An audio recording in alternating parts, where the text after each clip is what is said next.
Think you've got your love life all figured out? Think again. Why would you date the wrong guy, and how can you avoid making this crucial mistake? Trust me, you want to stick around till the end for some eye-opening insights that can save you from a lot of heartache. So first, let's talk about Disney. Yep, that magical world where every princess finds her perfect Prince Charming.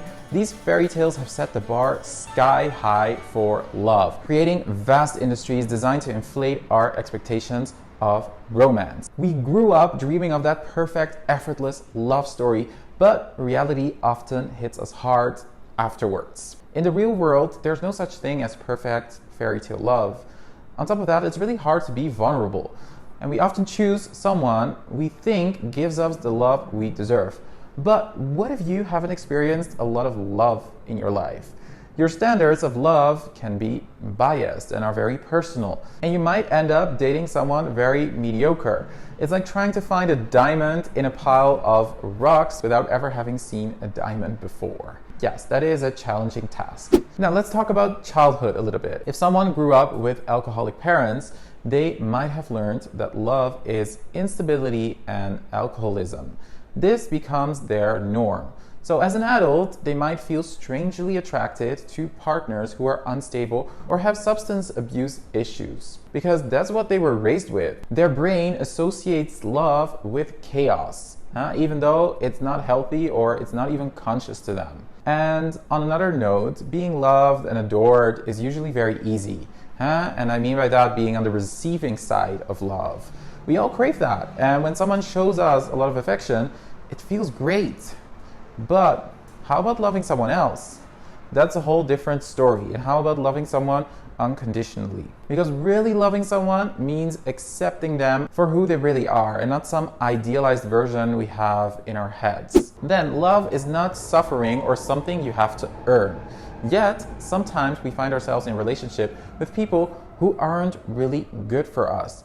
And why do we do that? Well, it often comes down to our past experiences and the love we think we deserve.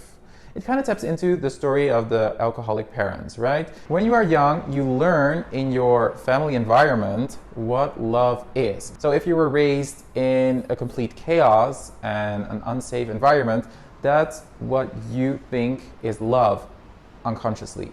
Yeah? So if you haven't experienced a healthy, nurturing love when you grew up, you might not recognize it when it comes along. And it might even be very scary if someone gives you stability and affection. So you might gravitate more towards what's familiar, even if it's not good for you. And this is why some people end up in very toxic relationships, because it mirrors the dynamics they've known all their lives. So how can you break this cycle and avoid dating the wrong guy? Because you don't want to end up in a toxic relationship, of course. And here are a few tips. Reflect on your past. Understand the patterns in your past relationship. What attracted you to those partners? What went wrong? This self-awareness is the first step to change. Then, set healthy boundaries. Know your limits and stick to them. Boundaries are essential in any healthy relationship or friendship. Then, this one could always be beneficial, which is seek therapy or counseling. Sometimes talking to a professional can help you uncover deeper issues and patterns that you might not see on your own. Be open to vulnerability. Real love requires vulnerability. Don't be afraid to show your true self and be open to receiving love. Also, don't rush.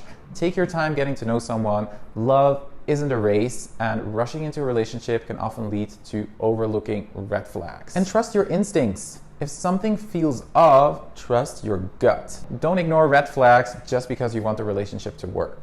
Dating the wrong guy can be a painful experience, but it's also a learning opportunity. By understanding why it happens and taking steps to break the cycle, you can open yourself up to finding the love you truly deserve.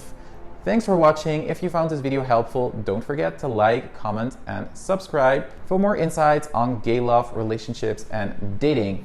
See you next time. Bye-bye.